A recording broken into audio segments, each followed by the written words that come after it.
相比传统的化石基材料，它最快只要3个月就可以完全降解成水和二氧化碳，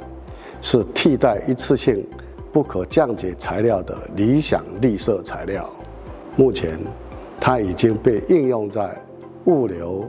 航空、食品、服装、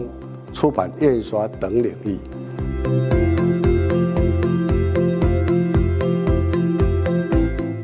很多冶金行业都矿业啊，它这个需要用酸去浸泡矿石。我们现在这款膜可以在强酸性条件去过滤它，把这个过滤这股废液，它就可以回收这股废酸。